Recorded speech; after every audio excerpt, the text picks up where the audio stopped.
মসজিদ এবাদতের স্থান, পবিত্র স্থান দলীয় কার্যালয়ের মতো ব্যবহার করতে না পারে আপনারা কিন্তু সতর্ক থাকবেন।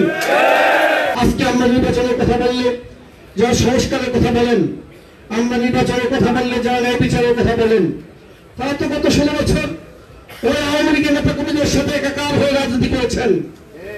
বরং হলগুলিতে আমাদের ছাত্রদলের নেতা কর্মীরা থাকতে পারত না, কিন্তু শিবিরের নেতা কর্মীরা কিন্তু হলগুলিতে অবস্থান করত ছাত্রলীগের সাথে ঐক্যবদ্ধ হয়ে। বরং ছাত্রলীগ যখন আমাদের ছাত্রদলের নেতা কর্মীদের নির্যাতন করত, তারা 71-এর ভূমিকায় অবতীর্ণ হয়েছিল। ছাত্রদলের নেতা কর্মীদেরকে তখন দেখিয়ে দিত, চিহ্নিত করত, যেন ছাত্রদলের নেতা কর্মীদেরকে ছাত্রলীগ হামলা করতে পারে, নির্যাতন করতে পারে। যে কাজটা তারা 71-এও করেছিল। কারণ 71 তো আমাদের মুক্তিযোদ্ধাদেরকে পাকিস্তান হানাদার বাহিনী চিনত না, চিনত। এই মুক্তিযোদ্ধাদেরকে কারা চিনিয়ে দিয়েছিল হানাদার বাহিনীর কাছে? মুক্তিযোদ্ধাদেরকে হত্যা করার ক্ষেত্রে কারা সহযোগিতা করেছিল? কারা আমাদের মা বোনদেরকে ওই হায়নাদের হাতে তুলে দিয়েছিল? ওই দলটি এখন আবার বাংলাদেশে মানুষকে বিভ্রান্ত করছে, বিশেষ করে আমাদের মা বোনদেরকে বিভ্রান্ত করছে। আর তারা নিজেরা বাংলাদেশের মসজিদগুলোকে তাদের দলীয় কার্যালয় মনে করছে। আপনাদেরকে একটি কথা বলতে চাই, মসজিদ এবাদতের স্থান, পবিত্র স্থান। মসজিদকে যাতে কেউ করে এই নির্বাচন উপলক্ষে কিংবা আগামী বাংলাদেশে দলীয় কার্যালয়ের মতো ব্যবহার করতে না পারে আপনারা কিন্তু সতর্ক থাকবেন।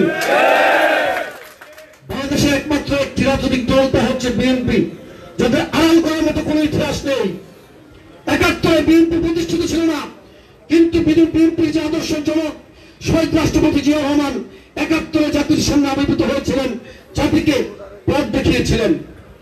7ই নভেম্বর 75-এ, তারপরে 86-তে আওয়ামী লীগ যখন জাতির সামনে বেঈমান হলো, আওয়ামী লীগের প্রধান শেখ হাসিনা জাতির সামনে বেঈমান হলো, তখনও বিএনপির ভূমিকা জাতির পক্ষেই ছিল।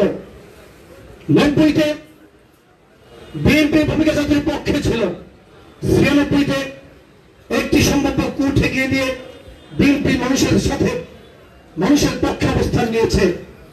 একইভাবে গত 16 বছর ফেসিবাদ বিরোধী আন্দোলনে বিএনপি এককভাবে নেতৃত্ব দিয়েছে এবং গণ অভ্যুত্থানে একটি পটভূমি তৈরি করে দিয়েছে আমাদের বিএনপি ভারপ্রাপ্ত চেয়ারম্যান জনাব তারেক রহমান।